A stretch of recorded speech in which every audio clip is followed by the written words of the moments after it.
República Dominicana, soy Ivonne Ferreras. Mire, en el día de ayer circuló a través de las redes sociales e incluso algunos medios lo reprodujeron, que no es la primera vez que ocurre una pelea. Primero se dijo que entre una alumna y una docente, después que eran dos alumnas los que habían tenido ese altercado. El caso es que eso desató toda una serie de conjeturas y opiniones respecto al caso, de gente a través de los medios de comunicación, de personas a través de las redes sociales. Y quiero tratar el tema porque me llamó mucho la atención cuando empezaron a repartirse las culpas respecto de esta situación que siempre ha ocurrido. No sé si ustedes recordarán nos vemos a la salida, que antes en las escuelas públicas y en los colegios siempre sucedían. Claro, no estaba todos los avances en términos de la tecnología para entonces después reproducirlo, colgarlo en las redes sociales y a veces darle una lectura. Yo no estoy diciendo una connotación que no tenga, pero sí una lectura distorsionada de cuál es la realidad. Dentro de esas distorsiones, digo yo, me encontré con personas que hablaban sobre todo culpando, en este caso a la chica que estaba uniformada, es una adolescente, y culpando desde sus padres, la educación en su casa, en sus viviendas, a la propia adolescente, que todos sabemos cuál es la situación de esos muchachos en esa etapa de su vida, pero nadie hablaba y repartía las culpas en sentido general de ese tipo de acciones como expresión de toda la violencia que se vive en el país. Y me llamó muchísimo la atención, e incluso a través de algunos grupos y de algunos medios en el que participo, convencionales,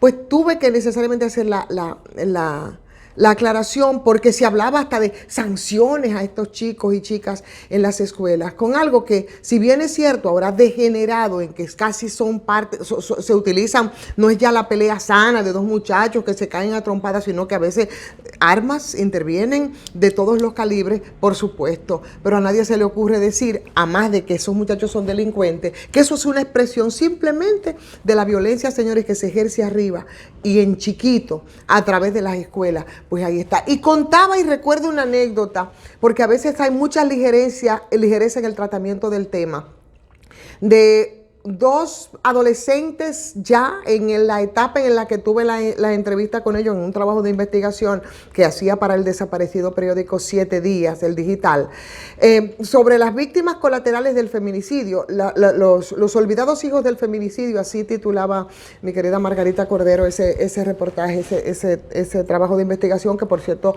ganó más de un premio. Y recordaba el caso de dos muchachos a los que asistí y me hice acompañar incluso por psicólogos, porque a veces en medio del sensacionalismo nosotros cometemos el error de a veces dañar por tener la nota en ese momento. Y uno de esos chicos, que voy a omitir su nombre, solamente voy a hablar de A, ¿verdad?, porque era menor y además ya no está. Bueno, pues vio cómo su papá mató a su mamá y mató a su tío, que fue a defenderlo en presencia de él y de su abuela.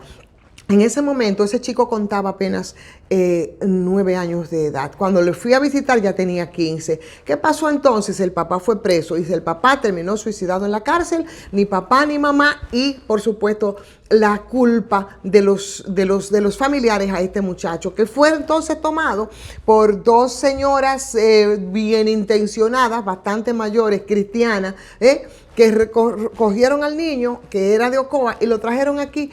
Pero ese niño no tuvo de ningún estamento del Estado ninguna intervención psicológica. Imagínese usted cómo un muchacho de 9 años puede superar un trauma de esa magnitud sin que una psicóloga o un profesional de la conducta lo pueda intervenir. ¿Qué pasó entonces con ese chico? Bueno, ese chico empezó a tener actitudes violentas, empezó a consumir drogas. Era mucho para él el trauma. Empezó entonces a delinquir, se le iba de las manos a estas dos personas, se le iba de la casa, duraba tanto tiempo fuera de la casa. ¿Qué hubiese pensado ustedes entonces en ese caso de ese chico que delinquía? Finalmente, ¿qué pasó? Ese chico murió de una sobredosis de droga. Entonces, ¿cuál es la responsabilidad? ¿Quién es la responsabilidad? Ese chico era un delincuente porque sí, y me refiero al caso simple, pero que espectacularizaron en los medios de la pelea de estos muchachos en la escuela, llamándole delincuente y de todo. En el caso de a ese chico que entrevistamos, ¿ustedes piensan que era un delincuente? Lo más probable es que ustedes lo vieran en la calle, y sí lo era. y dijeran, bueno, pues a la policía, que es muy delincuente en muchas ocasiones, que le diera para abajo, que es una frase muy socorrida y responsable de mucha gente. Pero si nosotros vemos la historia de ese muchacho y de otros muchachos que nosotros entrevistamos en ese momento, nos vamos a encontrar con que hay una carga de responsabilidades de las que nosotros no queremos detenernos. Nos queremos rascar las vestiduras y decir, es un delincuente, es un bárbaro, su mamá es una irresponsable. Obviamos el hecho de que aquí el 50%, probablemente ya llegamos al 50% de las madres son jefas de hogar. Ellas tienen la responsabilidad no solo de proveer, sino también de formar. Pero esas madres cuentan con un ambiente hostil, con un entorno tan hostil que a veces ni siquiera la misma formación, por muy, que se habla mucho de la educación en valores, pero por muy sólida que sea, esa hostilidad de ese entorno, esa contaminación, como está tan permeada por una criminalidad, por una delincuencia, pero por una delincuencia que se dé en las alturas en las que nosotros no queremos detenernos. Entonces, yo sí me quiero detener ahí. Yo quiero que nos detengamos a profundizar en el tema, a profundizar en el caso de nuestros jóvenes, de nuestros muchachos, de por qué a veces cuando delinquen no son más que una víctima de todo este sistema de delincuentes que en las alturas, porque aquí ensalzan, porque parece que la honorabilidad te la da la acumulación, y entonces toda nuestra ira y toda nuestra carga simplemente la soltamos hacia esos muchachos y a veces incluso hasta la familia, que si bien tiene algún nivel de responsabilidad, no toda la responsabilidad es suya, porque resulta que a veces son madres o son padres criando solos a sus hijos que también han sido víctimas de toda esa carga violenta. Entonces, atención, detengámonos ahí en estos tiempos donde todo el mundo habla de paz y de amor. Detengámonos, profundicemos en cuáles son las causas, porque por el camino que vamos en este país, si los niños, si los adolescentes son el futuro de la patria